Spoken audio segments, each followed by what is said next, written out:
Because everywhere I've been, people that shouldn't be able to see it can see that God is with me, but I'm starting to get run down a little bit. And this is something that happens to us naturally in life.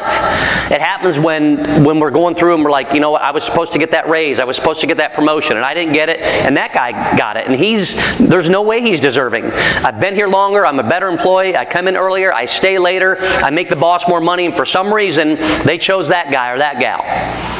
We struggle with it at times when we start to look at all the bills and everything that's coming in and going, man, I thought I made good financial decisions, and the next thing I know, I'm kind of underneath it. It's giving me this pressure that I didn't need, I didn't want to have. You know, what's going on? And yet God's saying, trust me through this, give through this time. Trust me, challenge me to give my way. But it's tough to feel that at times. We have it especially at the end of summer when it starts to go into to the school year, when a little bit of anxiety sets in. Our teenagers are kind of like, you know, I don't really want to go back to school, and at the same time they do want to go back to school, and then they're going back and forth and back and forth. We're feeling the same way. Oh my goodness, school's starting, and then oh my goodness, school's starting. I can't believe it's happening again. It's the first time that we see a commercial on TV with the back to school sales, and you're like, are you kidding me? Why are they so early? And we realize in 2 weeks school is starting.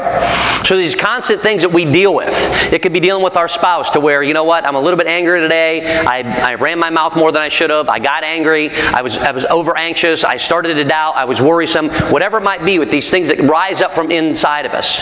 Or we get to the end of the summer and we've completely procrastinated, and the things that we were going to do, we've gotten nothing done, and then we sit back and we start to beat ourselves up about it because we're like, why didn't I do that? I should have done that. And what's going on here? And I didn't reach out to anybody. I didn't care for anybody. I didn't spend any time with anybody. I didn't do the things that I wanted to do. I didn't focus on anything in my faith walk. I just kind of got through the summer, and boom, here we go, and we're 7-8 months into the year.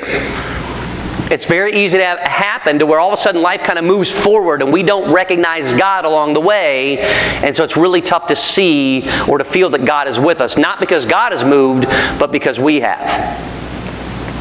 Joseph, in everything that has happened to him thus far, he's only spoken twice. He's spoken on a dream interpretation that he has, and he spoke the second time to this gal who wanted to do bad things, and he knew it was bad things, and he said, why should I do these things against God? So even though his life seems difficult, his life seems like, you know what, in comparison to where I'm at, things aren't really so bad for how I'm doing and where I'm at right now.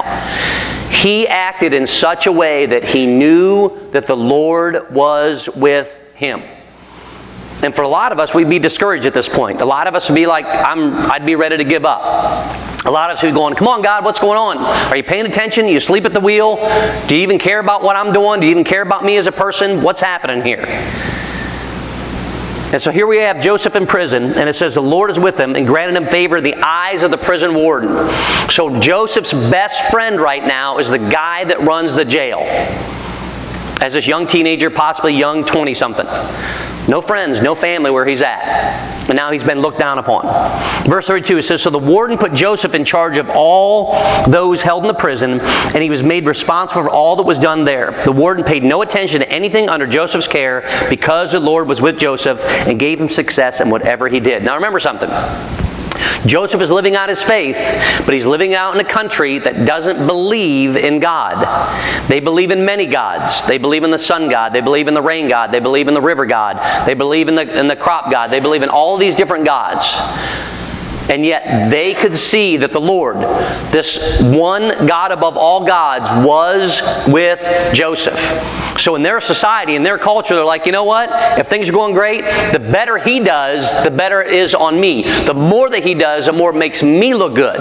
So I'm just going to let this guy handle everything because since we believe in a bunch of gods, what's one more God? But this one God seems to know what he's doing and how to handle things, so I'm just going to allow him to do everything that's going to make me look good, especially in the eyes of the people that are in front of me, the people that are higher ups. So here's where we pick up in verse 4, in chapter 40. My Bible says the cupbearer and the baker on top of it. It says, sometime later, the cupbearer and the baker of the king of Egypt offended their master, the king of Egypt. Now, there's certain things that you don't want to do within this culture. And the number one thing that you don't want to do is make the king mad. But the cupbearer and the baker in this area, they are very key to the Pharaoh. They are very key to the king. This is the main guy. The cupbearer is the person that takes a sip of the cup first to make sure there's no poison in it. He keeps the king alive. The baker is the person that makes all the food to keep the king fat. And if you're going to be the king, there's two things you want to be. You want to be fat, and you want to be alive. Not necessarily in that order. But it's all good, because now that you've made it to the very top position, you may as well eat everything you want and drink everything you want, right? Because all the gods have already blessed you to that point. You're going to have a nice, pointy coffin when things are done. Take care of things, live life, be merry, be happy. That's how it was looked at upon here. But for whatever reason, his main two guys have made him angry. So it says, the king of Egypt offended their master. Pharaoh was angry with his two officials, verse 2, the chief cupbearer and the chief baker, and put them in custody in the house of the captain of the guard. Where is he? In the same prison, or where are they? In the same prison where Joseph was confined. And watch what happens, verse 4. The captain of the guard assigned them to Joseph, and he attended them. So the prison warden has just taken the guy that's been thrown in jail by the captain of the guard, and has now taken these two guys and put them underneath the very guy that he has had thrown in prison. These two guys that were the main guys to keep the king alive, fat and alive. Why? Because they could see that God was with Joseph. And through all the struggles and everything that Joseph is going through, he once again can understand that the Lord is with him, and he continues to live that way. After they had been in custody for some time, each of the two men, the cupbearer and the baker of the king of Egypt, who were being held in prison, had a dream the same night, and each dream had a meaning of its own.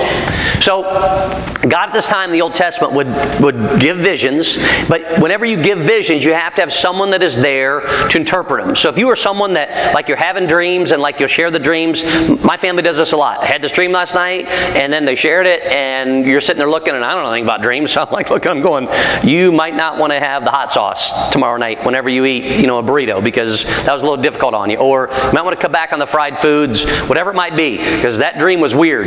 None of us know how to interpret them, except for other than, that's weird, that's strange. You get one book and it says one thing, you read another book, it says something completely different. Who really knows how to interpret these dreams? Well, Joseph knew, at this time especially, that the dreams that were given were that of God. And he was able to interpret those, which we saw earlier in one of the chapters. So verse 6, it picks up. It says, when Joseph came to them the next morning, he saw that they were dejected. So he asked Pharaoh's officials. He didn't say the cupbearer and the baker. He asked Pharaoh's officials. Joseph understands how important these two guys are in this world, in this culture in which he lives. So he asked Pharaoh's officials who were in custody with him in his master's house, why are your faces so sad today? This is an important shift that has taken place that you have to understand. Joseph has been there long enough that he now understands and can speak the language. So that even though we're reading it in English, he has been there long enough to where he understands and speaks Egyptian, as opposed to speaking Hebrew, which is what he has grown up with. So now they can have a full-out conversation. He can understand what they say. They can understand what he says. Next verse 8, it says, we both had dreams, they answered, but there was no one to interpret them. And then Joseph said this. Joseph, who was left for dead. Joseph, who was sold into slavery. Joseph, who was sent to a new country. Joseph, who was in with the warring people. Joseph, who became a slave. Joseph, who's been thrown into jail, and it wasn't even fair. Joseph, whose life as this teenager, instead of being out playing football and playing golf and hanging out with his buddies and going down and grabbing a Polar Pop and all the things that teenagers do nowadays, checking the Instagram and social media, all stuff, all those things that he could be doing, he's in jail.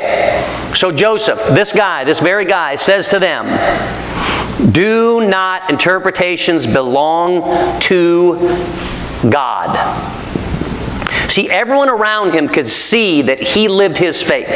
Everyone saw that there was something different about him. And even in a culture where other gods were more important, where other gods you pointed to everything that you grew, every part of your business, every relationship you had, it was all based on the gods.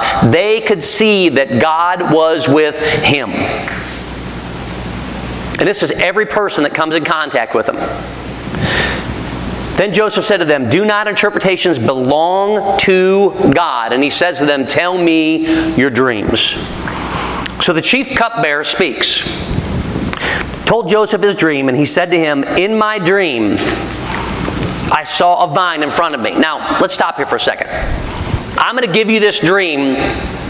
I'm going to read this dream like I'm the person giving the dream and you get to interpret it. You ready? So I had this dream, and there was this vine, and there was these vine, and in this vine there was like these 3 branches. But as soon as it there might have been more than 3 branches, but like there probably was like 10 or like 15 of them. But it felt like there was just 3. I just remember really 3 of them. And then suddenly these branches, like the leaves were like popping out on them, and they started blossoming, so I could only see those 3 branches. But then as soon as it opened, then all of a sudden these grapes started popping on them. Like everywhere was like these 3 branches all over the place, and these grapes are popping up, and there's grapes and grapes and grapes and grapes and grapes. It's the craziest thing.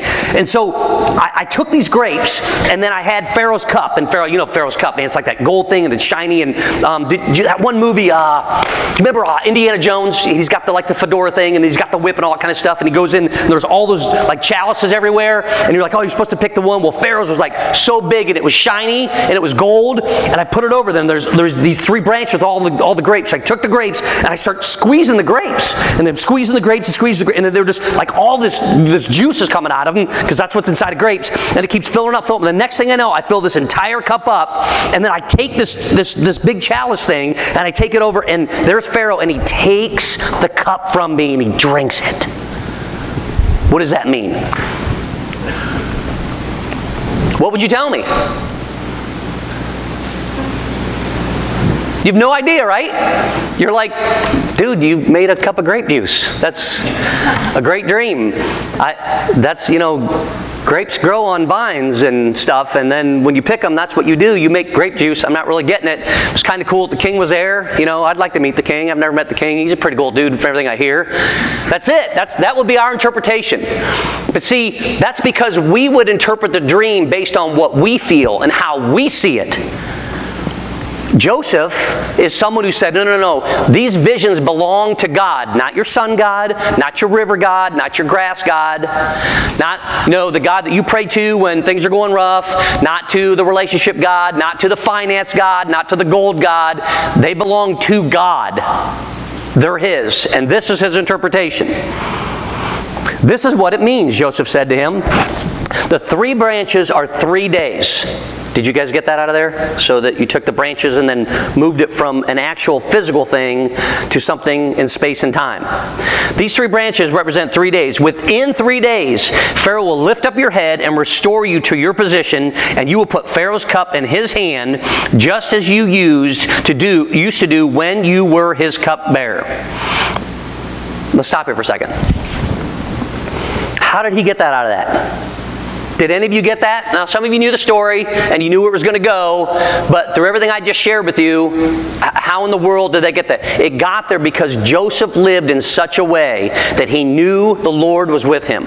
And he lived in such a way that he was going to show God to others. And he lived in such a way that he said, hey, before we ever have a discussion about this, just so that you know and just so you understand, this belongs to God. This vision that you have is God's vision. So I'm going to give you God's interpretation, because that's the gift that God has given me. And how many times in our lives, in an area in which we are gifted, that we could help someone, do something for someone, feel that prodding on our spirit, knowing that God is pushing us to someone, and we choose not to do it. This is a teenage, young 20-something who's in jail, who has no family, has taken this long just to learn the language which he's in. He doesn't get to go out for recess if he's in school. He doesn't get to go play baseball. He doesn't get to get paid through his job, anything. This is a guy who's literally incarcerated, and he's not getting out anytime soon because he made a huge mistake that he didn't even make, and there's no end in sight for him. And yet he used the very gift that God gave him to reach out to someone who needed it. Don't miss this. Too many times the gifts in which we have, we don't look at them as God-given. We don't treat them as being God-given. And so because of that, we don't share them with others as if God is working through us. I'm able to fix a car just because I've always been able to fix a car. Really? Because people that fix cars amaze me. And I don't care if they plug up machines and they go, oh, it's got this wrong with it, and you do this and that kind of stuff. It amazes me. Because I wouldn't be able to put one part in and another part in. I just couldn't even do it. And when they do it, I'm like, that's really cool. I'm glad that you did that. People that cut hair, it amazes me that you can take someone's head that looks long, crazy, all that kind of stuff, and then when they're done, they come out and they're like, wow, you look really good. Most of the time. Doesn't happen all the time. People that do makeup. I don't do makeup. But every once in a while, I'll see someone that takes a face, they do the before and after. I know they do the black and white before and then afterward, and you're like, oh my goodness, like that's a brand new person. How'd you do that? See, we're gifted in so many areas, but we don't see those as necessarily God's gift, do we? Like where's the spiritual gift? Okay, God gave me the spiritual gift of putting makeup on someone's face. God gave me the spiritual gift of being able to cut someone's hair. God gave me the gift of being able to fix someone's car. God gave me the gift of mercy to go down and serve people at a soup kitchen. God gave me the gift, and let's fill in the blank, because God has given you a gift somewhere. But when we take it for granted, we forget who gave us the gift. And when we forget who gave us the gift, we don't use that gift for His glory. And that's when Monday becomes Tuesday, and Tuesday becomes Wednesday, and Wednesday becomes December. December becomes 3 years from now, and 5 years now, and 8 years from now. Everywhere that God has you, the gifts that He has given you, the talents that He has blessed you with, is an opportunity for you to be reminded that God gave them to you, and be reminded that I'm going to do this because God gave them to me. It changes everything. It stops you and says, I'm going to look for that. It makes you pause long enough to say, you know what, I could probably help out there. To maybe have a conversation, say, hey, I'm not the very best at this, but I might be able to at least get you to the next step. And I know someone else who can fix that. But if we don't take that step, it's not them not seeing God, it's us not recognizing God. It's us not taking that step with God. And then step 3 is them not seeing God through us. Joseph didn't do that. He could have sat in a cell and said, no big deal, whatever. But see, this was a good news, right? So since it was a good news, yeah, I want to share that with you. The verses continue and it says this. Verse 14. But when all goes well with you, remember me. Because this is Joseph now. Hey, listen, I interpret that for you. So finally Joseph is starting to say, hey, listen, everyone seems to forget who I am. My family doesn't even know where I'm at. He doesn't know that they think he's dead. He just knows it. So he says this to the guy. Listen, this is 3 days. In the next 3 days, this is going to happen. Your crazy dream that you told me, you're going to be restored. He says, but when all goes well with you, remember me and show me kindness. See, I remembered you. I showed you kindness through God. So remember me and show me kindness. Mention me to Pharaoh and get me out of this prison. For I was forcibly carried off from the land of the Hebrews. And even here I have done nothing to deserve being put in a dungeon. So we're starting to finally see that human side of Joseph. And none of us could blame him. This isn't fair. Life isn't fair. This doesn't make sense. Why me? What if this would have happened instead? What if I'd have just done this? What if I wouldn't have said this? What if I wouldn't have spent the night? What if I wouldn't have made that extra financial decision? What if I wouldn't? What if? We can't answer the what if. Instead, Joseph knows that he is in a place where God has him for a reason. But it's still okay to remind some people, listen, I've done what God wants me to do. I did for you what you needed. Would you take long enough to help me out as well? Now, the sad part is that sometimes this becomes almost like ultimatums. And it becomes like, hey, I scratch your back, you scratch mine, that kind of thing. Let's go back and forth. We can't do that. Especially when it comes to our faith. Hey, you helped me out here, so now then I'll help you out here. I helped you out there, so now you got to help me out here. But Joseph's frustrated at this point. Joseph's like, a lot of this is unfair. And so for the first time, we see the human side to him, which is saying, you know what? This dream that I got to interpret is of God, but at the same time, I need to give this now to God so that God will remember me through it. So he starts doing things on his own. Once again, we can't blame him, but Joseph, for a little bit, we're starting to see a little bit of a crack. Verse 16, when the chief baker saw that Joseph had given a favorable interpretation, he said to Joseph, I had a dream too. So now, wait, he got good news. So he got good news. So that means that mine must be good news. I mean, it only makes sense, right? Because that's how we reason things as a human being. So now it's his turn to give a dream, and you get to interpret this dream now. You ready? Okay, so I had this dream. So on my head, right here on my head, there were these 3 baskets. And the baskets were like full of bread. There was like pumpernickel and rye. I love rye bread. And there was probably some wheat and, I don't know, some sourdough, because everyone seems to like that. And it's all in my head, like these baskets are like full of this bread, okay? So in the top basket were all kinds of these baked goods for Pharaoh. So now on top of it, we've got like the good stuff, you know, like the cookies and the cakes and all that kind of stuff, and pound cake and you name it, all that good stuff that I do. Angel food cake, because, you know, you believe in God. So angel food cake was in there. And then the birds started flying in all over the place, and they started pecking away at this stuff. And it's like, you know, there's like crows and like vultures and all these, you know, kind of crazy birds. And I don't know if they have those in Egypt, but that's what I, you know, pictured. And so they're picking away and picking away and picking. I'm like, you know, bro, get off my basket, because I just made that for the king and he's hungry, and, you know, don't eat the angel food cake because that's not for you, and, you know, that's my favorite, and get away. And I'm swatting at these birds, but I can't like get them away. So they keep picking away and keep picking away. But they kept eating these everything, all these baskets out of my head. So they took my pumpernickel. One of them flew off of my rye bread, and it wasn't just a rye. It was the kind that doesn't have the seeds, because those things you get stuck in your teeth, and it has them marbled. And next thing I know, I'm walking around and these 3 baskets are empty because these crazy birds go picking at my head. What do you think of that? And if you were the interpreter, you'd be like, whatever it is that you're smoking, you got to stop. You need to put it away, because you're weird. Joseph doesn't do that. But remember something. He's expecting a good report. He's like, well, he gave him a good report, so this has got to be good, because if he gave him good news, then I have to have good news, because that's just how it works. This is what it means, Joseph said. The 3 baskets are 3 days. And he's thinking, all right, just like the 3 branches were 3 days. And he was a cup guy, and there were grapes, and mine's bread, so it's good. It's 3 days. Pharaoh, within 3 days, Pharaoh will lift off your head and hang you on a tree, and the birds will eat away your flesh. And he's thinking, I wish you would have just said to me, put the stuff away, dude, and, you know, that's enough, right? See, we're good with giving things to God if we know that things are going to go well.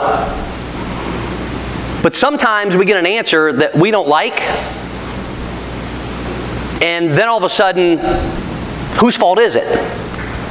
Well, it's God's fault. See, he made a decision however long ago, and he messed up. Your job, you had one job. And that was to make really good things and keep the king fat. And you didn't. And so you lost trust with the king. And when you lose trust with the king, you lose your head. It's in the rules. Now, for whatever reason, with the cupbearer, he didn't lose enough trust. Maybe he was late that day. Maybe when he tasted the juice, he's like, there's no poison in it, but it's kind of sour. You might want to be careful. But he didn't tell him it was sour. And so the king drank it, and he spit it out all over the place. Like, this is terrible. Why are you letting me drink this stuff? We don't know. We just know that they had one job to do, and they didn't do it. And then when it came down to it, the king said, I get to make a decision now. I get to judge. The king judges it. The baker doesn't get to say, well, listen, what he's doing is just as bad as what I did. That's not fair. That's not fair that he gets the good side and he doesn't. They don't get to make that decision. Do you realize that for every single believer, every single person within this world, that at one point in one time, they are going to come before the king, and the king gets to make the decision? I believed in you. I believe that you sent your son Jesus. I believe that he died on the cross for my sins. I didn't get it at times. It didn't make sense to me. I had kids and I could never trade places. I don't know how you did it.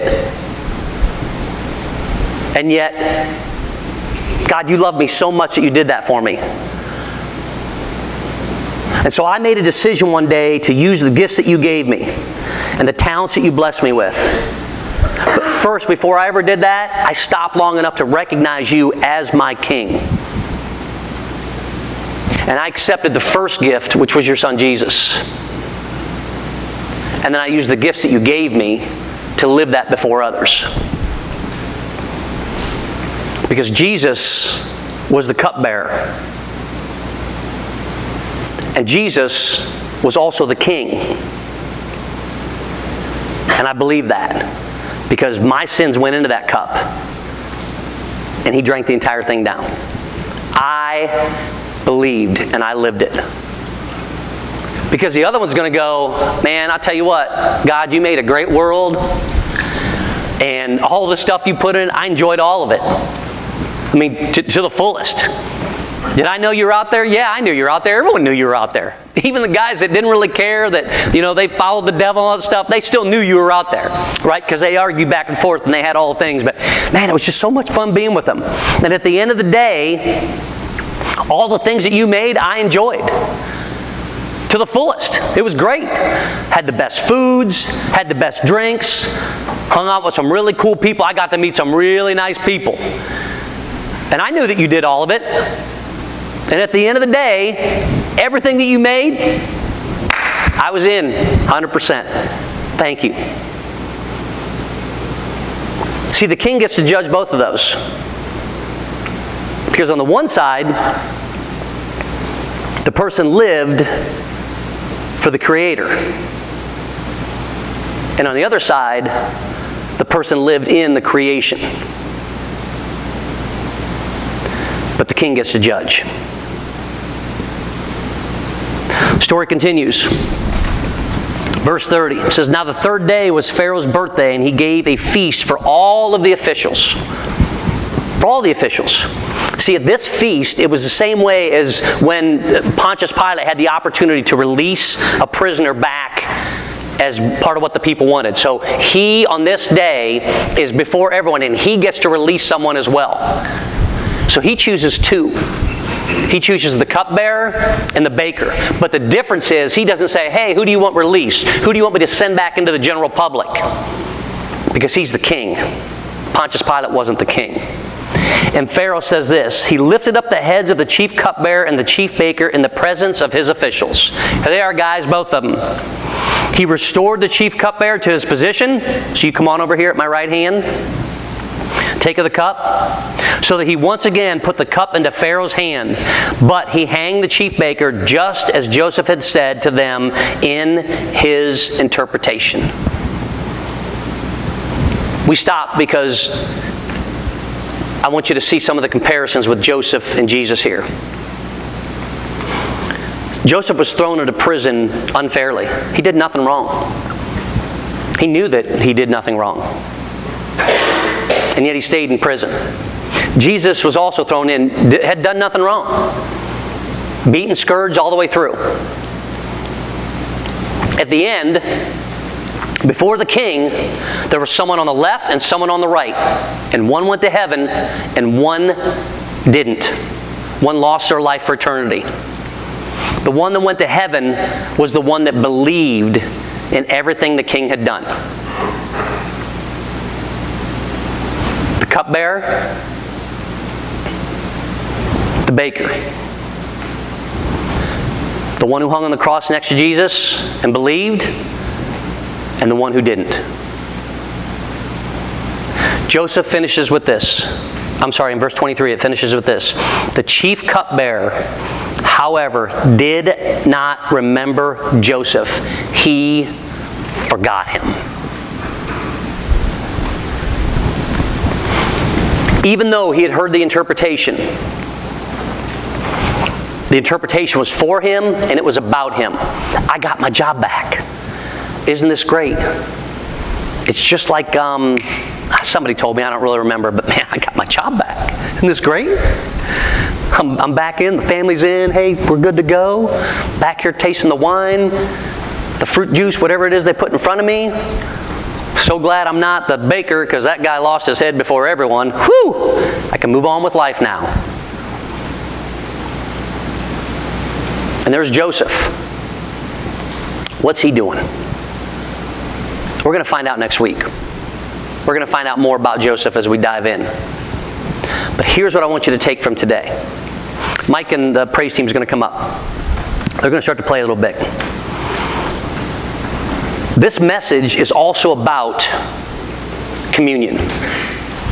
This message is about the bread and the juice that we take every single week. This message is about the blood that Jesus shed for you and for me. And it's not to be taken lightly.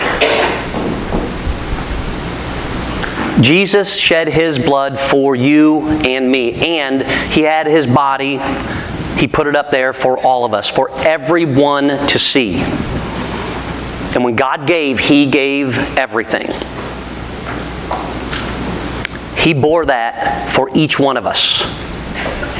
And so when we come to the communion table and when we take communion together, we are to do it in one way, in remembrance of Him. Because here's what happens. Jesus broke the bread and gave it to all of the disciples.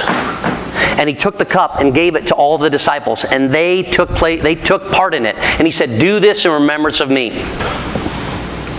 And yet a short time after that, His main guy denied Him 3 times. And when they got into the garden, everybody ran. They forgot about Him. All the blessings, all the miracles, everything He had given them, they were ready to take that next step, and yet He knew they weren't quite ready. We are going to take communion today and we're going to read the Scripture together in remembrance of our King. In remembrance so that those that do believe can call upon Him. And those hopefully later will be reminded of Him when they take the very gifts that He has given us to share those with someone in need. The guys are going to come up and they're going to hand out the bread and the juice. I want you to just hit the pause button. If you're someone here today that you've never taken the step of believing, know this. You can be in this world and enjoy every single point of everything that God made and say, yep, God did that, God did that, God did that. And you can point it all out. That does not make you a believer.